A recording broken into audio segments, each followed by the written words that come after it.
Why is retirement a real issue for my fellow Gen Xers? What are the worrying signs given that the idea of retirement has changed dramatically over time? I'm a born and bred Singaporean. I'm 46 this year, and I consider myself a young Gen X as I grew up with older siblings who are 50 and above, and during my childhood days, I do hang out a lot of neighborhood kids who are older than me. And my music influence as well. I listen to music. I'm a real rocker who listens to the 70s, 80s, and up to the early 90s. And you know, people who are rockers stops there. Anyway, I'm sharing all this because I'm very familiar with how other Gen X grew up, the typical associated habits, the mindset, the way we were raised by our silent generation parents who are now 80 years and above. Our parents, the silent generation, were really hardworking. They really put in a lot of work. They were very dedicated, they were very committed, and they complained very little to put many of us through education. Yet, however, I feel right now, one of the most underappreciated part for them is many of them are actually living a really simple retirement lifestyle. Don't forget, many of them actually worked in their years as blue-collar workers. So their lifestyles were simple, their expenses were basic. So with their frugal lifestyle and working really hard and long hours, they were able to put us, Gen Xers through education. But for them, the simple lifestyle, the frugality became a part of them, and they bring that part of them with them into their retirement life. As the pioneer generation in Singapore, many of them certainly didn't live an extravagant retired lifestyle. And that means simple home-cooked food, eating at hawker centers, and the neighborhood kopitiam for their teh or their kopi. And they certainly travel very little as well, perhaps to Southeast Asia, and once in a while to North Asia, like China perhaps. And going to a restaurant would be a luxury for many of them because they just didn't have the money and the means then, and even probably now in their retired life, they don't really go out to restaurants like a proper restaurant much, and don't even talk about Western cafes because they didn't cultivate that habit. And that also means not spending on coffees and all these cakes and all these pastries. Seriously, we should really appreciate them for the level of work and commitment they've put in for the country and future generations like us, having the kind of luxuries that we have and really paving the way for us to have a much more comfortable lifestyle. Now let's shift the focus back to Gen Xers who are in the mid-40s to around 60 years old. Many of us are still in the workforce. Some of us are still in the peak of our career. Some had peaked and the career starts dwindling down. Some actually shifted to a second career due to the changing job dynamics. Some are actually approaching retirement as the CPF payout in Singapore is at the age of 65. Let's use an example of a typical Gen X household with kids and aging parents. So in such scenarios, if you talk about the basic expenses of the household, that will typically include a mortgage loan, right? It might not be the first house, it might be the second or third house already. So which means the prices of the mortgage loan will be higher because of the price of property. We're talking about food for the whole family, not just the kids who are probably in their teenage years, as well as maybe aging parents if they're staying with you. So you're actually covering 3 generations of household expenses. And of course, with your kids, you might have a helper, and that means another extra mouth to feed. And many of us Gen Xers, when we were growing up, or rather after we have gotten to work, we got cars because cars were not so expensive then. COE was a lot lower. I myself have a car for about 12-13 years since the day I started working. So it's very difficult actually, which I understand, that for Gen Xers to not have a car anymore, granted that many of us have been driving for years and years, whether it's ferrying the kids or the aging parents. So therefore, a car becomes kind of like a basic necessity, right? So that's my point. And on top of that, we're talking about, besides your normal home-cooked food, maybe hawker food, your neighborhood zi char, Gen Xers typically with their kids bring them to cafes, bring them to restaurants, right? And let's talk about travel as well. We don't just go to Malaysia or Thailand, right? Many of us, we go to Japan and that's like a regularity now. We go to Europe for sure, some of us, or actually many of us. We don't just stick to the cheaper locations, right? So travel becomes more expensive, and some people actually travel on business class as well. Perhaps some people, some parents They put their kids on travel business class together with them as well. So you know what I'm saying? So my point is, expenses stack up. And it is certainly not an easy time for Gen X with the rising cost of living, with all this lifestyle inflation and taking care of 3 generations to manage their expenses and be financially responsible without any stress. I would like to talk about spending habits, and many people have an issue being able to have a distinction between basic needs and wants. And when the distinction is not clear, your wants and your needs become very blurred, and everything that you spend kind of becomes your need, isn't it? Let me give you a clear example of a want, specifically food, cafes, and restaurants.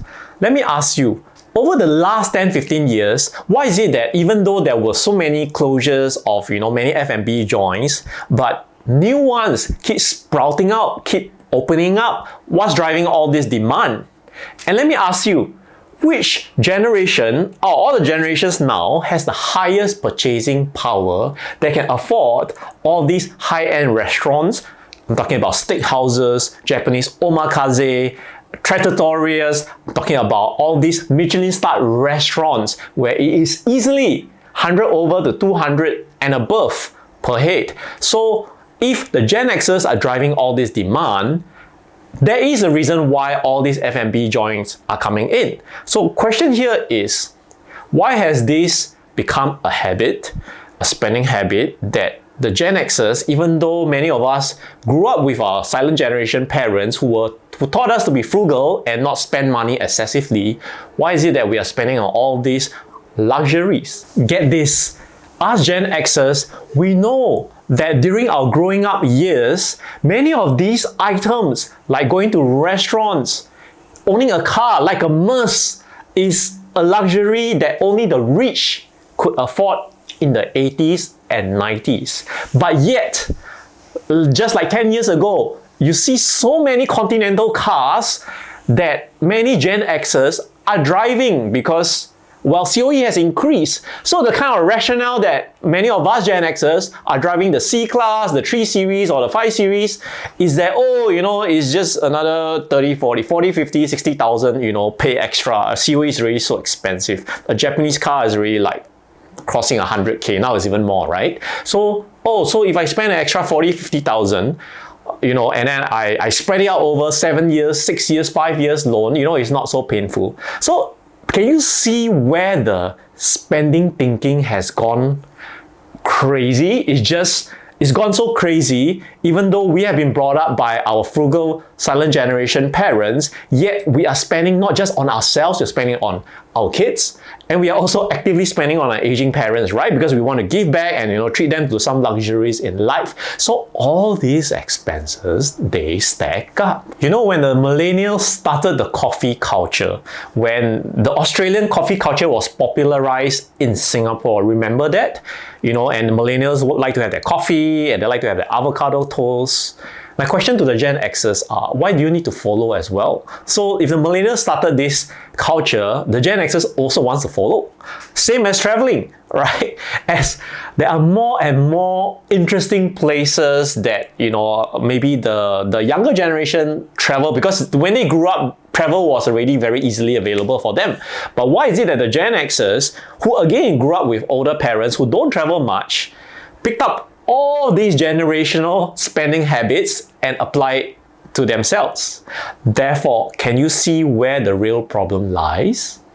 My fellow Gen Xers, let me say this directly to you, and I come with good intentions. The real problem here is you are actually spending future money. Future money for what? Future money for your retirement. The only reason why and how you can barely hold all these expenses and luxuries right now is because you have that job that you have worked for 20 years or more. Now, it is not okay to say that, when I hit 65, I will downgrade my house, I will downgrade my lifestyle so that I will live a more simple retired life. That is not how it works. You work hard all your life, you do not want to have a downgraded retirement life. And I certainly don't think when the time comes, you are actually okay with that. So think about your financial future carefully and the money that's going out of your pocket. And don't forget, many of Gen Xers only have one single source of income, which is their job, which can be high paying. But imagine when that job is no longer available. Nowadays, you're hearing a lot more layoffs. It's very real that any of us can be retrenched and laid off for prolonged periods of time. So what is your plan B around that? And if you think that spending future money, right, whether it's on credit or you are just carrying a bigger house or car loan, you think that you can get past it with many years pass by and then at 65 you'll just downgrade. It is not so simple as well. Whatever CPF payout and retirement savings that you may have may not be sufficient for you to even have a decent retirement life. You might need to go into a super frugal mode. Think about that. What makes you think that from now we are 2026, right? So let's say you retire in 15 years. What makes you think that in 15 years, the price of coffee, the price of houses, the price of travel, the price of all these luxuries is going to be the same or something similar? Ever since Fran and I were early retired by the age of 40 in 2020, and we started this YouTube channel, we got a lot more into, financial literacy, which is a big part of what we do on this channel to promote that. We got very big on financial education, and we actually, got into the circle of having a lot of other finfluencer friends. We collaborate with them, and there are common things that we talk about, and we all agree about the Gen X generation that are typically like this: little to no financial literacy. Meaning budgeting is an issue. Many Gen Xers don't really know how to budget, hence the overspending, hence the lifestyle inflation. Don't really know how to invest because too worried, too scared, and therefore many Gen Xers avoid investing altogether. And I'm not talking about putting money with your financial planners. That's not the same because you are not actively educating yourself. And poor financial habits, as I have already highlighted many examples. And unfortunately, our generation, we tend to be quiet workers. We tend to be low risk takers. That means being able to pivot, let's say from changing from the career from one industry and shifting to another, that becomes very difficult. Asking Gen X to start a side hustle, right? Not even investment, to start a side hustle, a business idea. It comes with full of excuses and justifications why, because my kids, I got no time, I need my, my sanity and all that. I'm too stressed at work. So all these issues compound, right? And Gen Xers are actually too compliant as well. I'm sorry to say this, but many of us, because we grew up with the way Singapore has developed, and Singaporeans tend to be more compliant. Yes, we complain a lot, but compliance is a very big part of how Singapore has developed as well. So what I'm saying is like order taking, or assuming that this, what everybody does, the majority is the norm, right? So it's very hard to challenge the system, right? It becomes very difficult to do something very different. And many of us are also older as well, 40s, 50s, right? The energy levels have also dropped. Many of us may not have taken care of our health that well. Well, that's a different topic altogether. So therefore, if you think about this, Gen X are actually not in a good position at all to set ourselves up for a proper retirement. Let's not even talk about early retirement. Even a proper retirement at the grand age of 65 may not be that rosy, right? So that is why in this video, I highlighted about my worries, right? It is a true worry because these are literally my friends, my generation, and people around me. So I like to highlight that so that I hope today's video will give you some kind of awakening. If you are triggered, right, that's good. Because it's not about me and saying all these things. It's about, are you really in a position where it is so difficult for you to make changes, so difficult for you to have a shift in mindset, to want to be more financial literate, so that you have a better future, you have a better financial future for yourself and your generations to come. right? Your kids and their kids' kids is actually very difficult for them as well. I'm sure you are aware of their struggles, right? So this video is really to remind you, Gen Xers, that let's not take anything for granted. Yes, the dynamics of the situation is not easy now. It's not an easy environment to navigate, but hence, we need to step up even more. Our generation is known to be resilient, known to be quiet, hard workers, and we can do it. What we need to do is to shift our mindsets, to be more open, to be like water, right? To be able to flow freely with the dynamics of the situation, to be very plugged into the world. So I hope today's video has given you that awakening and the questions that you might want to ask yourself after this. I'm John, one half of the Corporate Breakout Couple. Thank you so much for watching this video. Please like, subscribe to this channel, and can create more videos like this.